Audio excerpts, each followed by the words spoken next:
possibly done for season then? Or did they Jonathan Brooks? activate him No, they'll probably activate him, just not play him.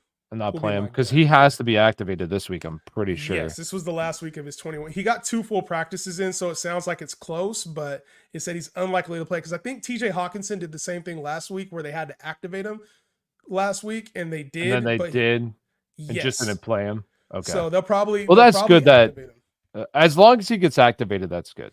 I don't That'd be know. kind of interesting if they don't activate him. That'd be weird. Well, and he's out for season. I mean, I feel like that kind of makes sense though. Like, why even give? What are you playing for? Because you guys, you wouldn't play him at all.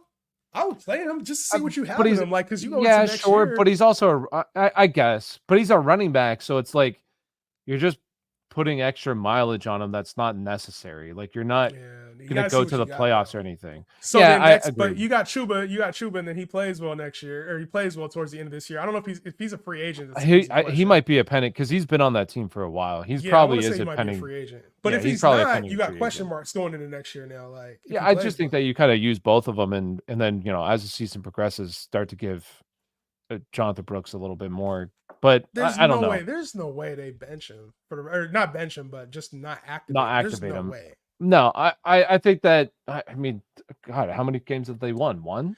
They're Yeah, I think they terrible. got 1 win, two, maybe They're two. terrible. I don't know what the point is of Well, they're even playing for the bringing him number back one at this pick, point. so and Bryce is back now. I don't know. I just think you got to see what you have with both of them on the field together. Like you That's got to fair, see and what. I think that's fair. I do think that if you think he's a stud and you're sitting there at practice and you're like, my God, this guy's good. I mean, I wouldn't even bring him back though. Like, what the hell's the point? How He would could you get view hurt Jonathan again. Brooks? You think he still had? I know you were pretty high on him, like Yeah. to start the year. Obviously, I don't know if that's. I don't know where your take is with him right now, but I think that it's one of those things where it looks like a platoon unless he just absolutely outplays Chuba, who's played So really well. And they got the trade deadline coming up next week too. But yeah, which Miles Sanders also been involved. I don't know who the hell wants Miles Sanders, but yeah, like depth it, depth piece. yeah, depth, true. It could be a situation where they do just start to unload some of these guys, and maybe Chuba's been playing pretty well, so maybe he is a guy that they could potentially move. So I'll say this is that I'm sure you've had takes like this where like you're saying a take, but you're also kind of like your intuition's like, all right, I got to get off of this take because I know it's not going to be a good take. But then you're like, I'm too deep in this thing Yeah. that I got to keep going with it. You know what I'm saying? Like Jonathan Brooks for me was always kind of that take because early in the summer, I did not like Jonathan Brooks. And I even wrote about it in my draft guide where Yeah. if he's ruled out for the season and he goes on IR, I want nothing to do with it.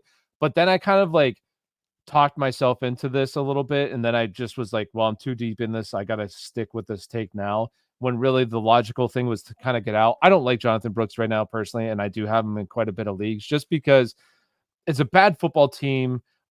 One hope was kind of like this team wouldn't be as bad as they are, but they are really bad. And Yeah. especially with Bryce Young, maybe they go back to Andy Dalton, which I think that gives Jonathan Brooks a little bit more value because I think Andy Dalton's just way better than Bryce Young right now. But it's kind of a situation where it's like Carolina, why? Like just let Bryce Young play it out and we'll Yeah, see what I don't. happens. I was kind of the opposite, where like I just didn't like Jonathan Brooks at all because of the price. I think he'll be a good football player, but it was just like you had to take him at like RB2 type, RB3 type range, and I was like, Yeah. I'd rather just have somebody else. But the more like the season goes on, I kind of think like after the bye is one of those things where you have to see what you have in a young football team. Like Dave Canales is, as a coach, you don't always get the same, length of time as a quarterback does or a running back Yeah. does. Like your days might be numbered I next mean, he season, could be out next year. I don't want to say Yeah. they won't fire So him this year. I don't think they'd give him another year, but it could be done it's like I after that think year. at least they give him another year to see what they have because they just brought him in. But like I think that with Brooks, you got to see like what kind of back is he? Is he a back that we can trust? Do we need to go get somebody this offseason? So Yeah. I think that like we might see a changing of the guard here, but I think the timing of it is the biggest question. Is it after their bye and I think they got a bye week 11 or week 12? Is it right after the bye do we see a changing of the guard? Is it for the last one game of the year? Is it for the last 4 games of the year?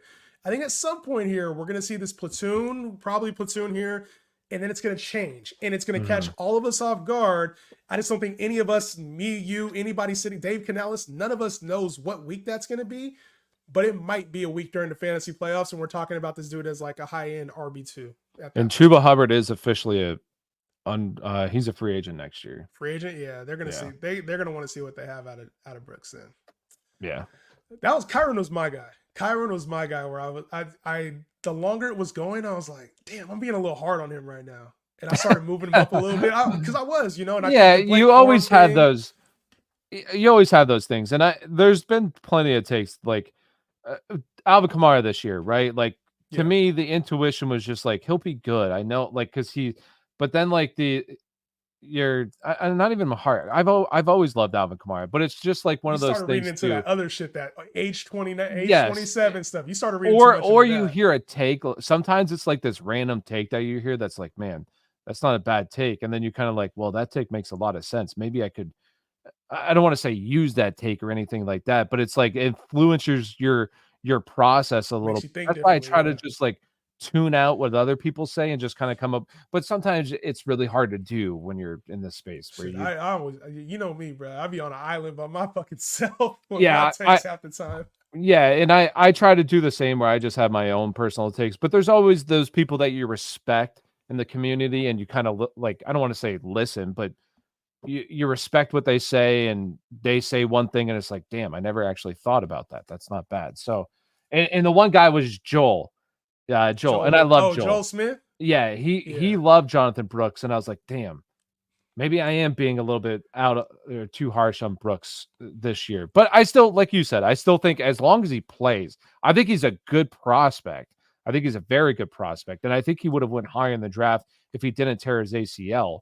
But he's we'll see. But it's also another injury. He's coming off ACL. We don't even know if he's going to be how good is he going to I mean, look. shit, he's So not even active this week. They got week 10 and then they got the week 11 bye. Like, we're not even going to see him probably over 10 touches until after the yeah, bye, till week so 12. So yeah. that's tough sledding for anybody who drafted him, but hopefully we get him back on the field and he's able to make up for it when it matters most. But for trade talk, we got more coming your way, guys. Obviously, this is a pivotal point of the season, so we will be on probably a little bit more as over the next couple weeks. But any questions you guys got, feel free to drop them in the comments. We will see y'all on the next one. Peace out.